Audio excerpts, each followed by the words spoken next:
The Healer and the Dreamer Astrology.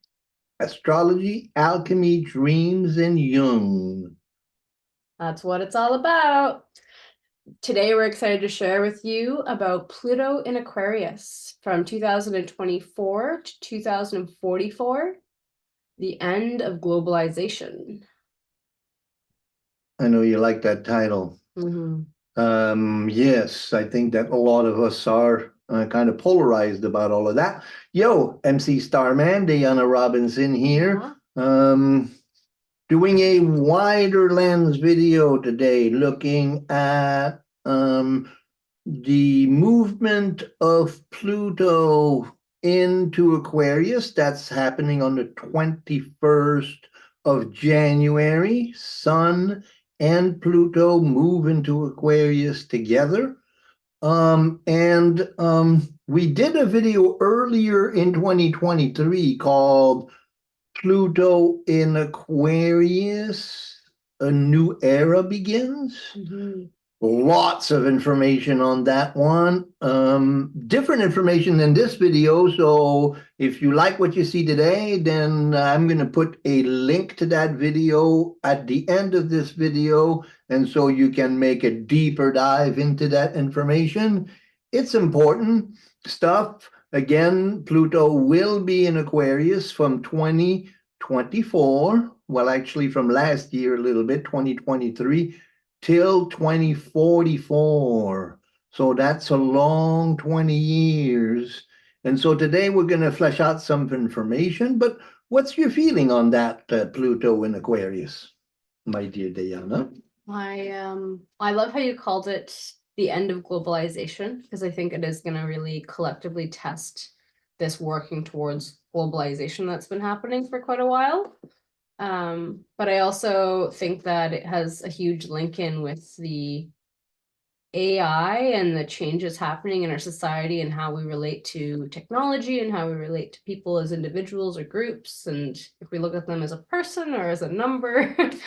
So I think that that's going to be some of the flavor and some of the challenges, and also hopefully some of the benefits. Yeah. Well, we're going to see a lot of information about the Pluto movements into the fixed signs, and that's going to give us an idea. And also been, it's a lot about where you get your information these days. Yeah. And I'm getting ready to move back east to Quebec. And so I've been educating myself in French, and I've been seeing a lot of the alternative news media in France. And what they have to say and what Europe is going through right now. And so this, the end of globalization is something that's quite out there a lot these days. Here's a card, pick a card. We're going to get a feeling for what the tarot has to say about Pluto and Capricorn.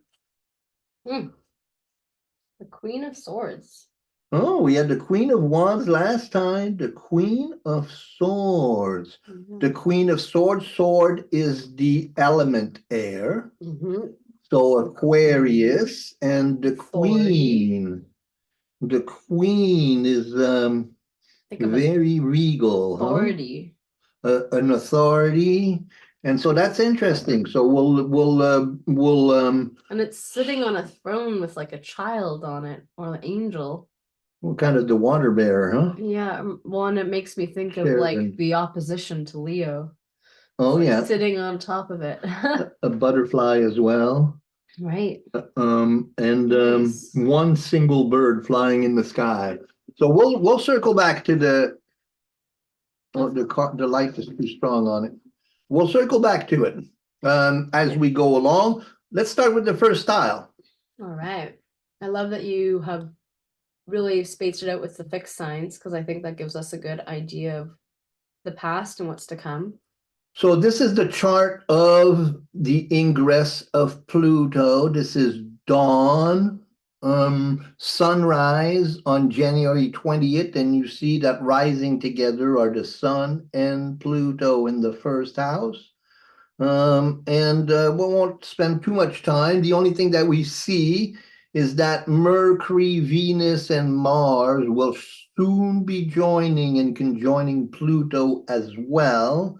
So then this this year, 2024, and also this Pluto in Aquarius season starts with all the inner planets moving in, and we're going to have a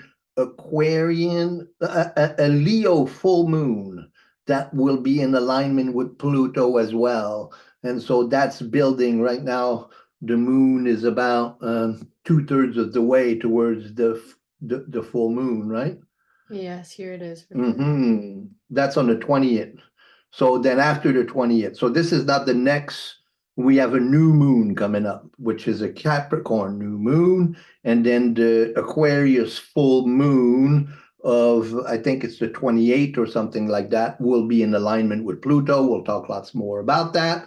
So Pluto ingress into Capricorn, the end of globalization, revolutions, civil wars, geopolitical crisis. We're going to flesh that out when we look at the movements of Pluto through the fixed signs. But first, I wanted to talk about Pluto and Hades and the land of the ancestors. So Hades is Greek hell. That's what it translates to, is hell? Hades is the Lord, the place of the dead. Yes, yeah. And bear. And then Hades, the Lord of Hell, which Persephone, the story of Persephone is Persephone and Hades that have their thing together, and and that myth. And then in the Romans, it becomes Pluto, and Pluto, if you translate Pluto, it means riches. And then, of course, we're all familiar with Liz Green's book, The Astrology of Fate, which is a must-read. A friend of ours commented in the last video that they really liked that we recommended books to read. So The Astrology of Fate by Liz Green is an incredible book about Pluto and the Lord of Hell and the feminine nature of the land of the ancestors. And I was thinking about this, that so sometimes it is referred as the land of the ancestors. And when we, so the land of the dead is also the land of the ancestors. And so then, when we read charts, we look at Pluto and the relation with Pluto, with the sun and the moon and the rest of the planets, and we get indications of what's going on in the ancestral line to the placement of Pluto in the chart. And so, yes, it is the Lord of transformation, it is the Lord of death, but it's also the Lord of the ancestors.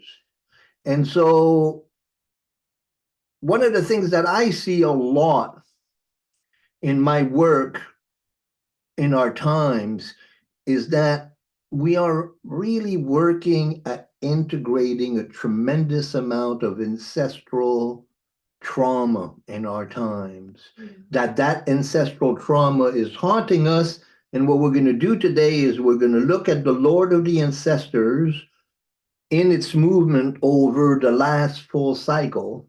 And that's going to give us tremendous amount of insight into how to navigate these times and this next 20 years. Again, that's, a major chunk of time, 20 years. So that's Hades and Pluto and the Lord of the Ancestors.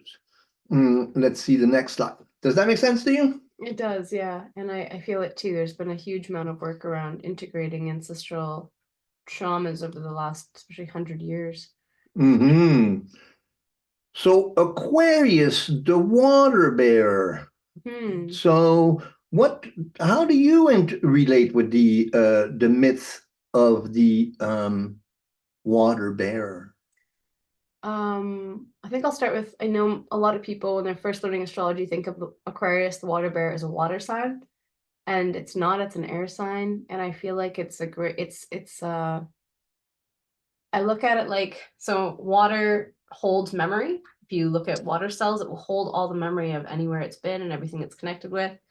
And yet it's holding the information, but it isn't the information itself. And yet Aquarius is an air sign and it is the information.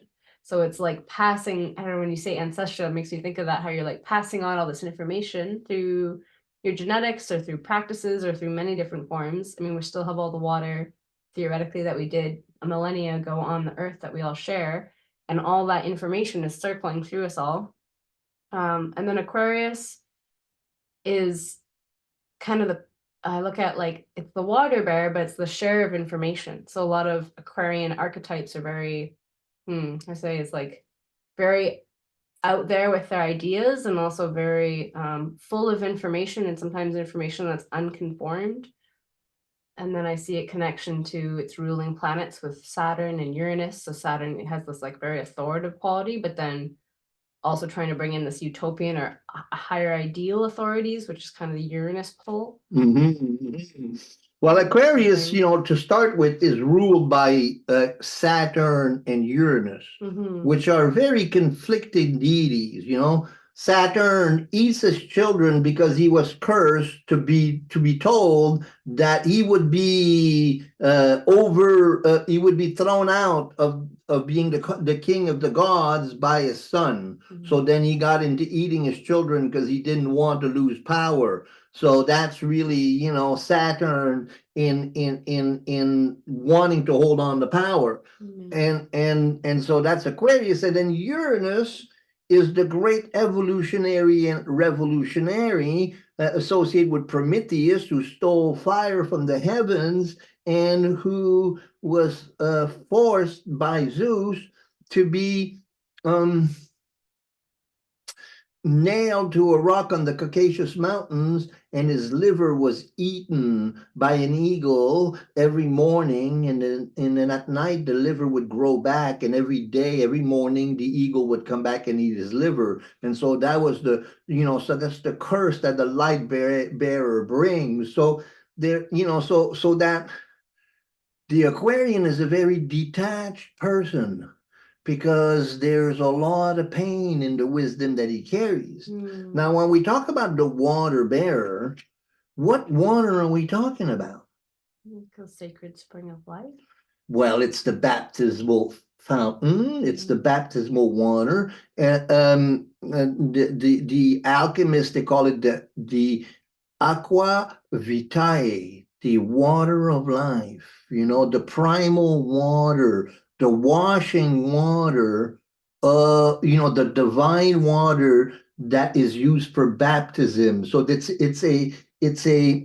a spiritual water that the water bearer is the water carrier of the divine water, and the divine water being the medicine for the soul, right? So Aquarius is concerned with giving the medicine, so then it's very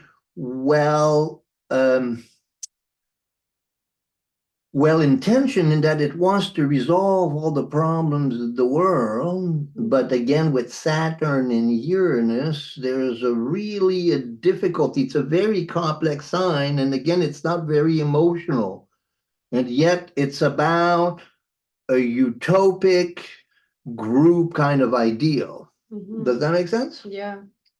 I also look at it as like the evolution of the air signs, Gemini and Libra, and then Aquarius is this like information I've gathered, information from others, information from source spirit is the water bearer. It's like this, I guess that's also too, is like when I think back to going to times where there's been like a spiritual or religious experience and there's water play, there's this piece where you get anointed with water and it's like all of you seen. Or it's like when you connect with someone and you can be completely raw, open, and honest, and like a part of you almost gets purified because every part of you gets understood. The water of purification. Yes, beautiful, beautiful, beautiful. Yes. So let's look at what's next. It's interesting how it's water and yet there's not so much emotional quality, yet it is the water bearer. You're right. So the Aquarius Leo Axis and individuality and community. And so what we're going to really observe today is the difference between Aquarius and Leo and the axis, and we're going to look also at Pluto in the 4 fixed signs. The last time Pluto was in Aquarius was in the 1770s, 1778 to 1798. That's the last time Pluto was in Aquarius. So we have no experience of that except what happened in history at that time, and we'll go into that. We do know when Pluto was in Leo. Pluto was in Leo from 1938 to 1957. So, a lot of that generation, they're more than the baby boomers because they're born, like my mother is born in 1939. She's 85 years old, and she's going to be experiencing her Pluto opposite natal Pluto. And so that generation from 37 to 57, 20 years, during the 20 years of Pluto and Aquarius, all of that generation can experience Pluto opposite Pluto. So on an ancestral level, that means that if you're born with Pluto and Scorpio, you're going to experience your Pluto square Pluto, but your parents are going to be experiencing their Pluto square, opposite, and your great-grandparents are going to be experiencing their Pluto square Pluto in Taurus. So again, that's the land of the ancestors. But let's go into the opposition, the polarity between Leo and Aquarius. So Leo is the only sign that's ruled by the sun. So it is the creative solar light, what it is that I'm here to shine into the world. It is my full individuality, who I am, the creative individual, the solar hero, the hero with 1,000 faces. So the Leo, it's opposite Aquarius. Aquarius is the community in which the Leo shines into. So then the Aquarian ideal is to a place where all of these Leos can work together to make the perfect society. With the sacred water. It's a purification of the individual into a unity and a utopic community. So we talked about the age of Aquarius, and we talked about that at the New Era video about the age of Aquarius extensively. So when we talk about the age of Aquarius, we talk about Leo being the shadow. So then we have,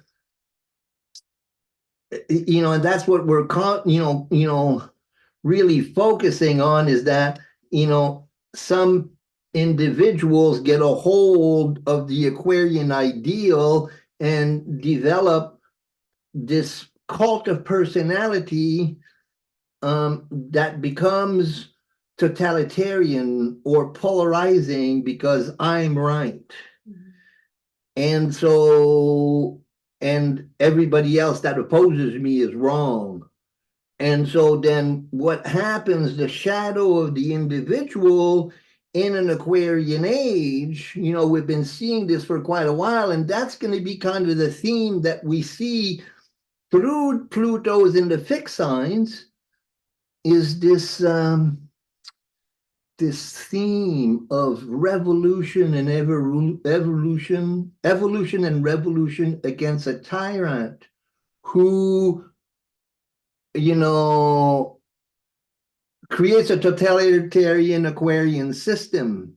Like we have this globalization effort that's taking place. It's the idea of the few that are imposed upon the many individuals, and we're all supposed to toe the line. But the problem is that the more centralized and globalized the control is put in, more centralized, that means that there are so many Leos on the cracks that are not being looked after, and then the system starts crumbling. And we've seen, in the last, 2-3 centuries, globalization efforts and central power efforts that have crumbled in very, very tragic situations. So then this Leo Aquarius situation repeats itself, and now we have Pluto entering Aquarius. Does that make sense? Yeah, mostly, yeah. Mostly. Mhm. Questions? How do I form that into a question? Could you give us an example of what that would like maybe look like, even on a small scale On a small scale or big? or big, it's all when the individual thinks he knows best and for the community and imposes his will on the community. So we had the king in feudal times. We have centralized government, and yes, But now we're talking about the reverse of that a bit, right?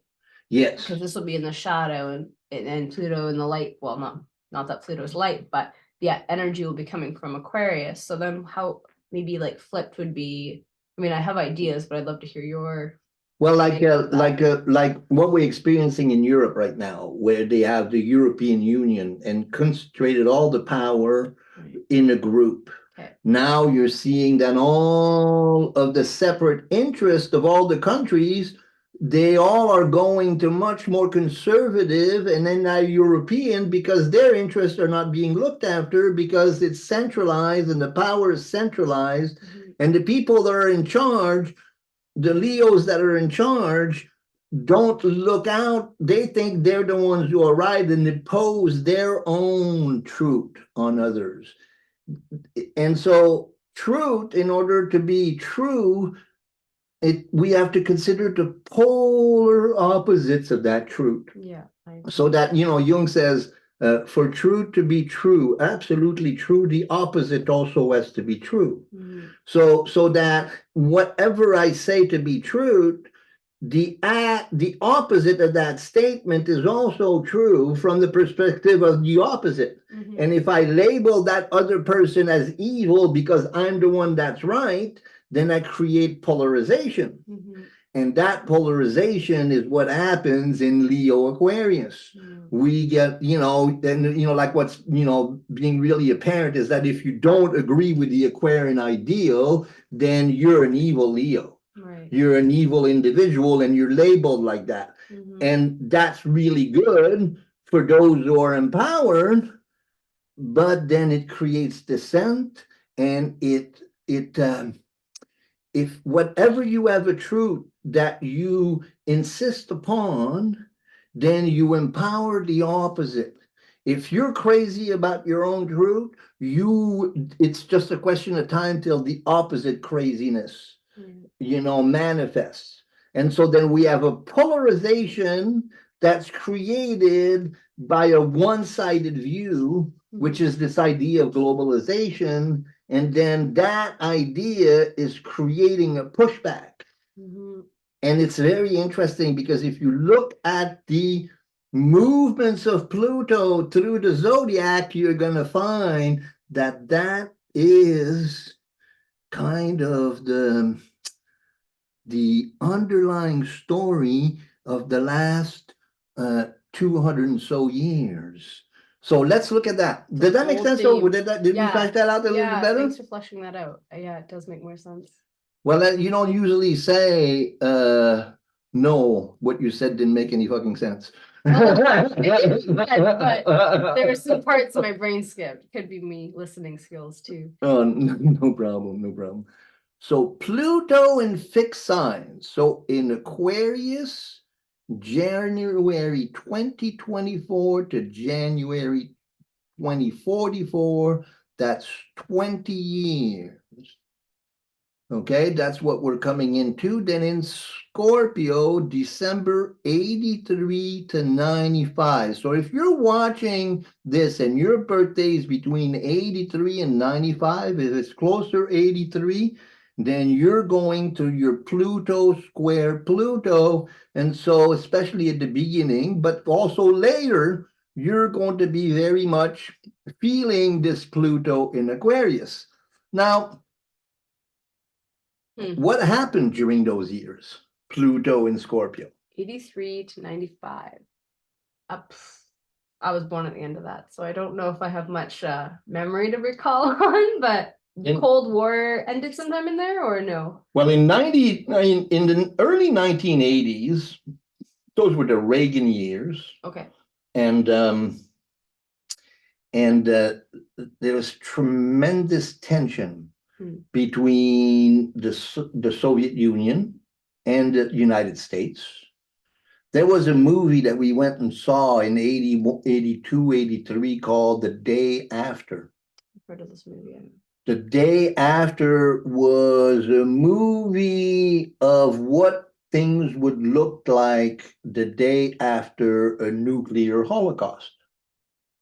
And so we were all terrified of the tension, and it was really pushed upon us.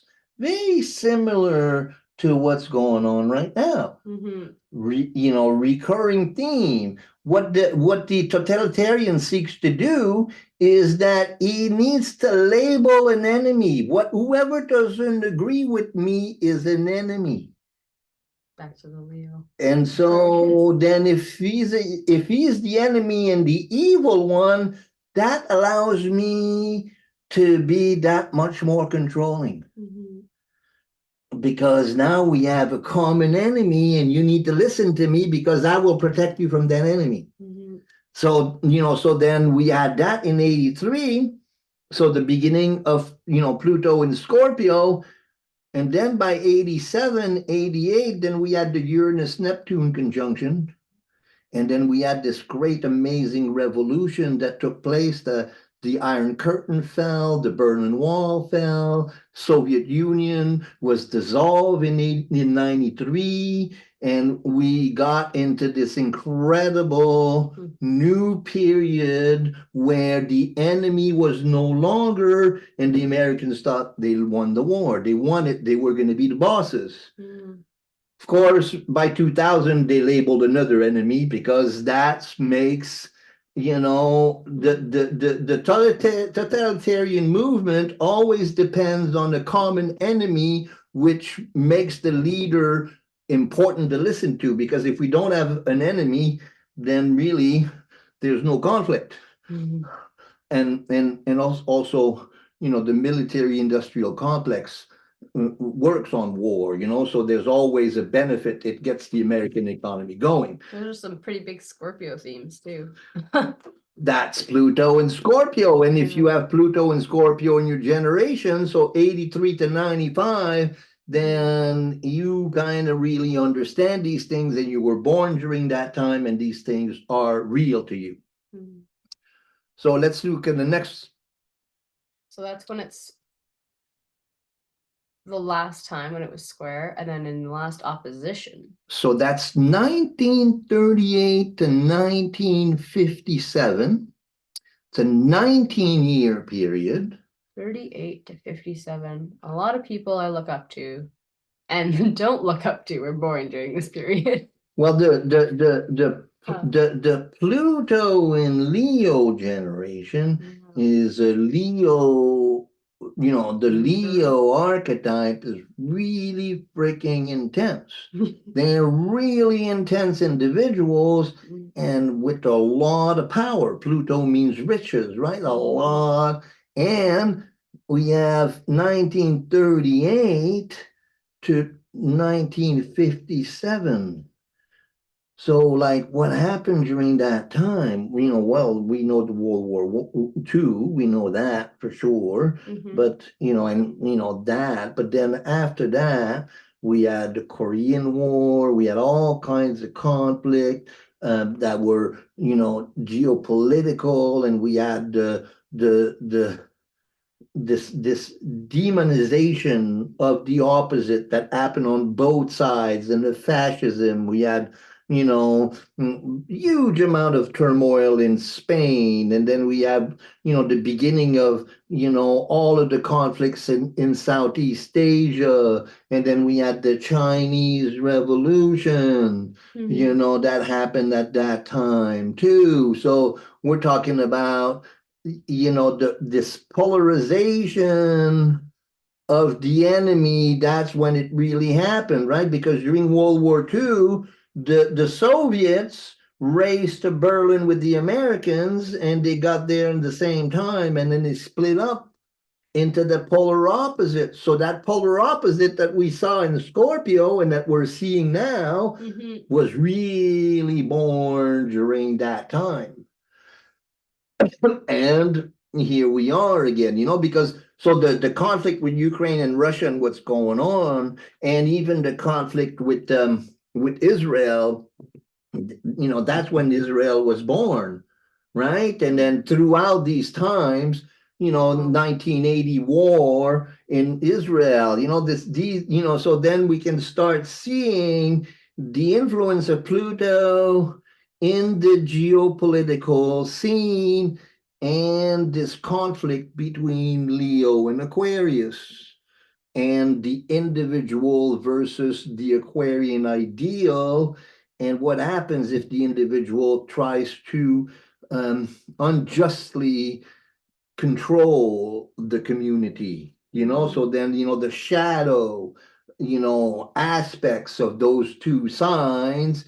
If it works really well, we have a community with really empowered individuals, kind of like the ideal of, communism in a sense, or even capitalism in its better aspects, that the individual thrives, so the community thrives, and then, communism, community thrives, so the individual, so then we're looking at a tremendous amount of well, that's the Leo and Aquarius myth. Societal reshaping. Yes. Definitely, it seems like one of the biggest aspects to be looking forward to right now. Absolutely. Now let's look at the next fixed signs. So we have in Taurus from 1853 to 1885. That was a 32-year period. Sure. So 32 years, that's a long time. Well, see, yeah, so Pluto is a very interesting ecliptic.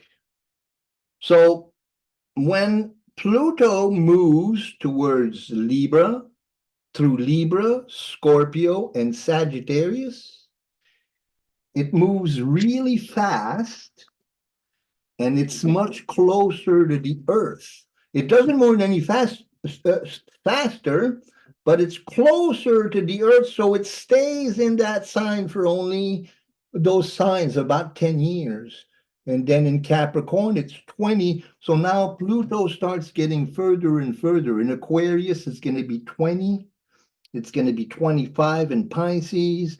And now Pluto is much further. So the ecliptic is kind of a loop like that. Side shoot. So that when Pluto is in Pisces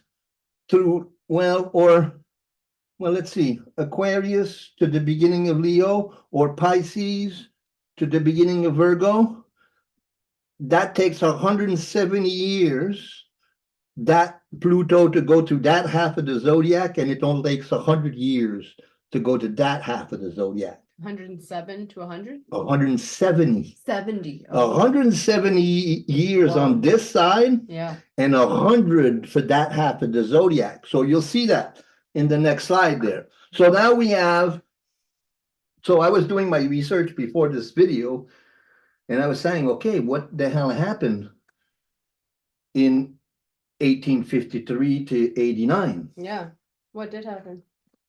Well, we have a very popular word right now called colonization. Yeah. Well, that Very popular was right now. most of the Indian American wars happened at that time. Say the years again? Um, Sorry, yeah, we'll reference. 1853, Oh, that makes sense. Yeah. 1853 to 1885 Oh my God, the home, Taurus, and like, in the whoa. home. So then the colonial, so here we talk about, an Aquarian idea gone really bad. Mhm. You had all kinds of conflict in South America, in Africa, in Asia, where the Europeans were imposing their Aquarian vision on poor, helpless, eaten, what do you call it? Anyway, not Eden, but pagan Mm. pagan Leos, right? Mm. And so that was, you could see the list of the wars with the Apache, with all of the different, colonial wars. Louis Riel, I don't know if you remember that in your Canadian Forgot history. about that, yeah. In Manitoba happened around that time. Huh. The Fraser River War that happened between the natives and the colonial happened at that time. Wow. Also, the American Civil War happened during that time, and all kinds of revolutions in France and in Europe. It was a very turbulent geopolitical, so that's Pluto and Taurus. So that's the other fixed sign. Mhm. Far out, huh? Very. Wow. Now let's look at the last one. Right. So then we have the last time that Pluto was in Aquarius from was 1778 to 1798, period of 20 years. Hmm. And so what happened during that time? I'm thinking of the late 1500s, the end of the 1700s. I don't know. The two most important revolutions of our times. The American French? Revolution, breaking away from England. Yeah. And, the whole beginning of the United States of America. Right. End of 1700s. Okay. Right. And then the French Revolution all happened during that time. And that was the beginning of what was called the Enlightenment. Right. And and then the 19th century after that was the rapid progress. And then you add all of the heavy ideals of liberty and communism, and you have the American Revolution and the Declaration of Independence and the Bill of Rights and all of the Industrial? Huh? When was the Industrial Revolution? It followed that. Okay. Those are the two Led that one. revolutions. Then the United States broke away from England and then became this, continent of innovation. And throughout the 19th century, we had this rapid growth into the 20th century, which was the most violent century in the history of the world. So then that 200 years, and we can see the movements of Pluto. And that's the last time Pluto was in Aquarius, was the American and the French Revolution. And this incredible time in history. And so now you guys get a bit of an idea of what we're up for with Pluto in Aquarius and what the battle lines are drawn. You really feel that in all times where Pluto was in a fixed sign, whatever was the accepted norm was no longer the accepted norm by the end of it. If you think about after the French and American Revolution at the beginning of the 19th century, what that was like.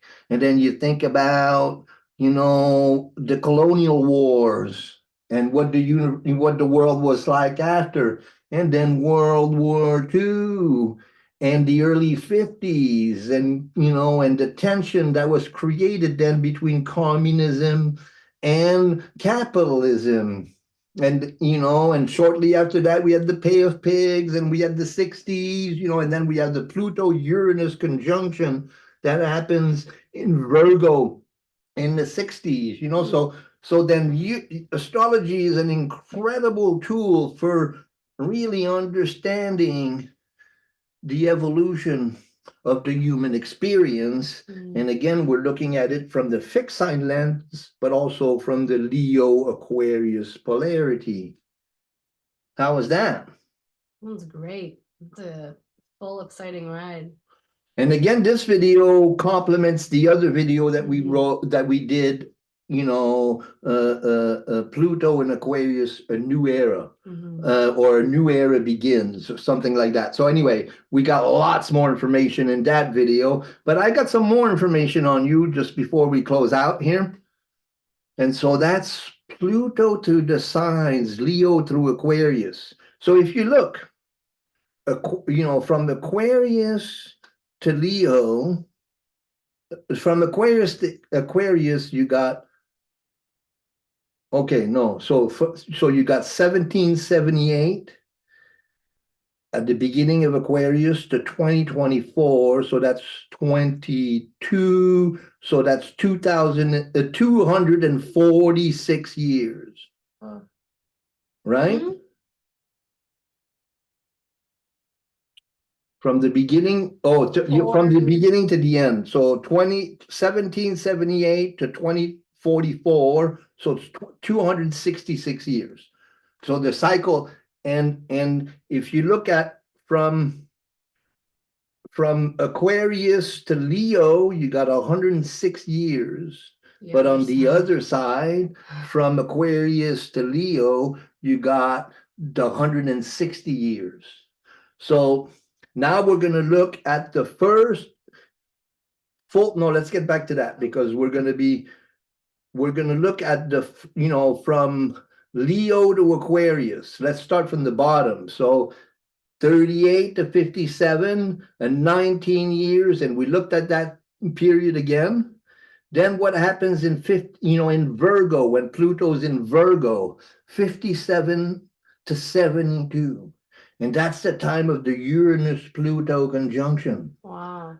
So then we have, tremendous amount of, we have the freedom and self-autonomy. Revolutionary, we have the beginning of the environmental movement, the Black freedom movement, all issues, in the Pluto in Taurus, we had, the emancipation of the Black. So now here we go, Pluto and Virgo, so these themes that are ancestral based and that are geopolitical evolution, the narrative following the Pluto archetype through the signs, fascinating. Then it goes into Libra, 72 to 83. That's a very interesting period as well. Of course, Libra is the peacemaker, so that's a little bit of a, these are difficult years as well. Protests. Protests, and then there's the Iranian war and all kinds of very interesting, that also Nixon gets thrown out, and that's the end of Vietnam War. And, so much happened in those times. Then we looked at Scorpio, then a little bit more recent, So we talked about the Scorpio. You're a Pluto and Sagittarius generation yourself, right? Nope, Scorpio. Oh, you still have Scorpio, Pluto, Scorpio. Then we have the younger folks, 95 to 2008. That have a Sagittarian Scorpio, Pluto. What is that like? It's funny, I was talking about this with another friend who follows astrology recently, and for the qualities that typically go with Sagittarius of having fun and being more free-minded and a bit of a party animal, can follow that stereotype a bit. I find this generation very cautious and very in their own world. And I also think that this generation is one of the first that's ever been raised with and on technology so much. It started in Scorpio, but like really this But generation. that's the Uranus Neptune technology. Pluto, if you Yes. think about Pluto and Sagittarius, Right. is that, Sagittarius is the great adventurer. Yep. And from 2001 on, before right. 2001, you could go to the United States with your driver's license, no problem. You could walk across the Wow. border, no problem, Yeah. And then after 2001, dude, you need to do a strip search to cross the border, It's like the beginning of really Pluto controls over the Sagittarian, so you can really see the theme, right? Yeah. That's a great example of it. Hindering, suppressing a bit the Sagittarian Gallant. And then we saw the similar thing with Capricorn, hey? Well, Capricorn, 2008, and boom, we have the crash. So Capricorn's about structure, and Pluto to Capricorn turns everything into Capricorn. Capricorn. And then now we're coming into so really, it really feels like a tremendously evolutionary and revolutionary time, doesn't it? So all that confinement and restructuring of Aquarius is like how we do humanitarianism, how we work in groups, how we work in collective, it's hard to fathom what that can look like fully, but I feel like technology is going to be a big piece of it. Well, I think that, at a particular point, we're going to have to push back on technology because it's actually ruining our times. It's ruining our kids. Anybody who really wants to raise good kids knows to limit their input. And anybody knows that if you want to be a healthy person, you need to limit that stuff because you can go actually completely crazy. That's one of the downsides of doing a video channel. You spend like days on the freaking computer. That's why we don't do any editing and all of that stuff, because I don't really want to compromise my quality of life. Sure. But those are the necessities. But where's your garden? What are truly Promethean revolutionary acts? How do we, regain our independence against the totalitarianism of Saturn, who eats his children because he's afraid of the control, of losing control, And so anytime it gets like that in the world, there's a pushback. And so we're going to see that pushback, and that's Pluto in Aquarius. And that's like the healthy relationship of opposites again, too, right? Where a restoring of the healthy balance. If we were to say it's all bad, then it's going to create a whole, I don't know, I think it would be pushing it so far away and also not honoring how much it's given humans. And it's just about a healthy relationship between technology and no technology versus saying that one or the other is the right or wrong way. Well, it's all comes down to balance, huh? Yeah. And to the depolarization, but it seems like we're going to have to be more polarized against the control. Anyway, it's going to be a very fascinating time. But as we come into 2024 here and we see all of that, fascinating time. And I hope you liked this video. We bombarded you with a lot of information. You got questions, please. What did you think? That was good. Yeah, definitely a good piggyback to the first one and fleshing it out a bit more. And also I appreciate all the dates and aspects of looking at history and how this has looked in the past to get maybe a bit more of an intuitive flavor of what's to come. I like decolonization. That feels really and deglobalization too. Sorry, this is what I meant, deglobalization. I feel like that's calling in a lot of people and a lot of communities and a lot of places in the world where it needs to pull away from that for our next evolution on Earth. Well, we need to redress the wrong, and one wrong doesn't fix another wrong. And and that the paradoxical nature of truth, and it would be okay if we used real intelligence instead of artificial intelligence to overcome the problems that we have. Anyway, that's all the time we have. This has been fun. We do readings, you know, you guys. You can reach out, you know, if you want a transit reading for the coming year. And then we're going to have more videos and we'll keep coming back. And thank you so much for your support. Like, share, massage the algorithm. We'll see you next time. Yeah, I'm gonna leave you with this note. If you want to take a picture to follow up and connect with Martine, please do. And with Day Day as well. She's got amazing skills to help you with your holistic health, your coaching, and your astrology. Bye for now. Meow.